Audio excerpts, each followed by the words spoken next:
যে মানুষটার জন্য একদিন ঘর ছেড়েছিলেন, আজ সে মানুষটার ঘরের দরজাই তার জন্য হয়ে দাঁড়িয়েছে নরকের প্রবেশদ্বার। কয়েকদিন ধরেই চলছিল পারিবারিক কলহ। এর মধ্যে হঠাৎ একদিন মেসেজ পাঠান স্বামী। সব ভুলে হাসি মুখে যখন মেসেজটি দেখতে গেলেন তরুণী, তখনই চোখ কপালে। কোনো কারণ আর আইনি সতর্কতা ছাড়াই ডিভোর্স দিয়েছেন স্বামী, আর সেই তালাকনামাই পাঠিয়েছেন মোবাইলে। এরপর সোজা শ্বশুর বাড়ি চলে গেলেন ওই তরুণী। অজরে কাঁদলেন, ডাকলেন, কিন্তু কেউ বাসার গেট খুললেন না। স্বামীর সংসার ফিরে পেতে তরুণীর এই অশ্রু যুদ্ধের ভিডিও নিয়ে বর্তমানে তোলপাড় নেট দুনিয়া।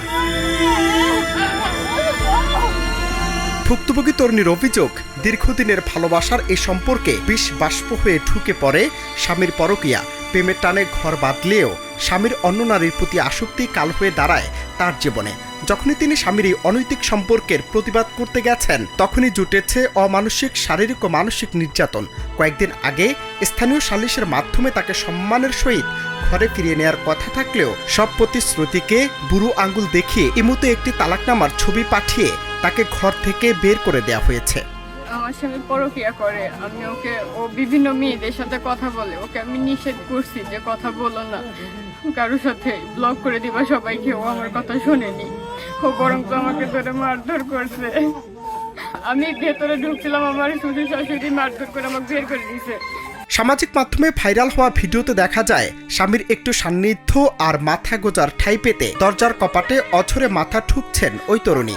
অথচ পাষাণ স্বামীর মন গলেনি, বরং গেট আটকে দিয়ে তাকে রাস্তায় ধুলো মাখা মাটিতে বসে কাঁদতে বাধ্য করা হয়েছে। কোনো আইনি নোটিশ বা সতর্কতা ছাড়াই এভাবে হুট করে ডিভোর্স দেয়া এবং ঘর থেকে বের করে দেয়া কতটা আইনসম্মত তা নিয়ে এখন প্রশ্ন তুলছেন নেটিজেনরা। অপরাধ শুধু একটাই ছিল, তিনি গরিব ঘরের মেয়ে আর স্বামীর অন্যের বিরুদ্ধে প্রতিবাদী হয়েছিলেন।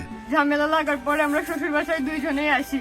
আসার পর্যায়ে আপনার এখানে একটা বিচার সালিশি হয় দুই পক্ষ থেকে, সেখানে সবকিছু সমাধান হয়ে যায়। আমার শ্বশুর মেনে নিয়েছে, সবকিছুই বলছে আমি মেনে নিলাম, তোমরা দুইজন সংসার করে খাও, আমাকে সেই কথা বলছে। বিচারে যারা ছিল আপনি তাদের থেকে শুনে দেখুন, তালাকের কাগজের ছবি আমাকে ইমুতে আমাকে দিছে, আমি এখনো হাতে পাই নাই। বর্তমানে সামাজিক যোগাযোগ মাধ্যমে এই ভিডিওটি নিয়ে তোলপাড় চলছে। সবাই ধিক্কার জানাচ্ছেন এমন অমানসিক আচরণের। ঘটনাটি আমাদের সমাজের বিচার ব্যবস্থার দুর্বলতা এবং নারীদের অসহায়ত্বের এক নগ্ন রূপ ফুটিয়ে তুলেছে। ওই তরুণীর এখন একটাই চাওয়া, তিনি যেন তার সংসার ফিরে পান অথবা এই প্রতারণার সুষ্ঠু বিচার পান। আইনের চোখে ফাঁকি দিয়ে ডিজিটাল মাধ্যমে তালাকনামা পাঠিয়ে এভাবে কি আসলেই কারো ঘর ভাঙা সম্ভব? সামাজিক মাধ্যমের কল্যাণে ঘটনাটি কুমিল্লার নাঙ্গলকোট এলাকার বলে জানা গেছে, তবে তা শতভাগ নিশ্চিত হওয়া যায়নি। অনন্ত হাসান মাসুদ, বাংলা টিভি।